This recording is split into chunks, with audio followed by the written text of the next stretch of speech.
예전에 읽었던 소설 가운데 아주 인상적인 구절이 하나 있었습니다. 벨기에 작가 아멜리아 노통부가 쓴 살인자의 건강법이라는 책이었습니다. 노벨 문학상까지 받은 작가가 실은 알고 보니 살인범이었다라는 줄거리를 갖고 있는 소설이었는데요. 그 책의 말미에 이 소설 속 작가가 했던 말이 아주 기억에 강하게 남아 있었습니다. 그는 자신은 사람을 죽이긴 했으나 살인마가 아니라면서 이렇게 말합니다. 이 세상은 살인자들로 득실되고 있어.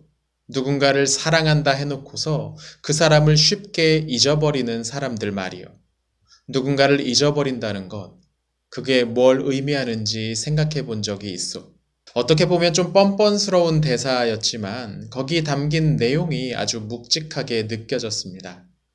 사람을 잊어버린다는 것, 누군가를 기억에서 지운다는 것이 얼마나 큰 무게를 가지고 있는지 작가는 작품 속 인물을 통해서 우리에게 말하고자 했던 겁니다.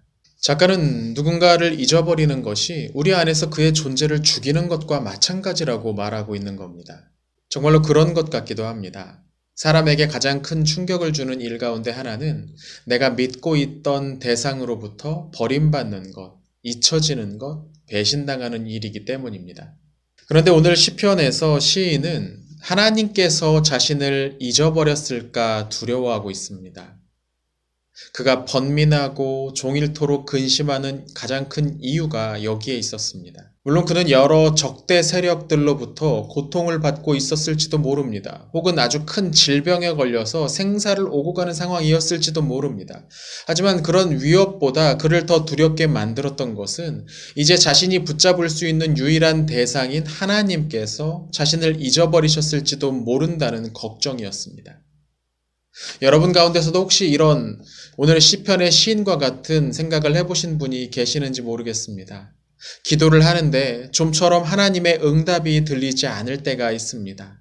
너무나 절박한 상황인데 지금 반드시 도움이 필요한데 더 늦으면 큰일 날 것 같은데 아무리 기도해도 하나님의 도움이 보이지 않을 때가 있습니다. 그럴 때면 혹 내가 하나님으로부터 잊혀진 것이 아닌가 하는 시인의 두려움과 비슷한 감정이 떠오를 겁니다. 그런데 시인은 그런 두려움 가운데서도 하나님을 바라보기를 포기하지 않습니다. 기도의 끈을 놓지 않았습니다. 그는 주님의 사랑을 의지하겠다고 말합니다. 이게 무슨 뜻일까요? 시인은 하나님께서 과거 해 오신 일들을 다시 한번 떠올리면서 그것을 의지하기로 한 겁니다. 하나님께서 주신 과거의 은혜를 근거로 해서 끝까지 그분을 신뢰하기로 했다는 말입니다. 비록 지금 당장 눈앞에 보이는 것이 없지만 과거의 은혜를 베푸신 하나님이라면 자신을 결코 버리지 않을 것이라고 믿었다는 말입니다. 그래서 본문 6절에 나오는 것처럼 자신은 하나님을 찬송하겠다고 말할 수 있었습니다. 하나님은 우리를 잊어버리지 않으십니다. 그분의 기억 용량에는 한계가 없고 우리를 향한 그분의 사랑은 다함이 없습니다. 우리는 하나님과 함께 오늘까지 올 수 있었습니다. 우리도 알지 못하는 순간에도 그분은 끊임없이 우리의 삶에 개입하셔서 이런저런 모양으로 도우셨습니다. 그 하나님을 기억하시고 오늘 하루도 힘을 내셨으면 좋겠습니다. 그리고 또 하나, 그렇게 우리를 잊지 않으시는 하나님처럼 우리 교사분들도 우리가 맡은 아이들을 잊지 않으시기를 부탁드립니다. 아이들에게 우리는 어쩌면 하나님을 경험할 수 있는 유일한 통로일 수도 있습니다. 하나님께서 여러분과 함께 하십니다. 우리도 우리가 맡은 아이들, 그 영혼들과 함께하는 오늘 하루가 되었으면 좋겠습니다.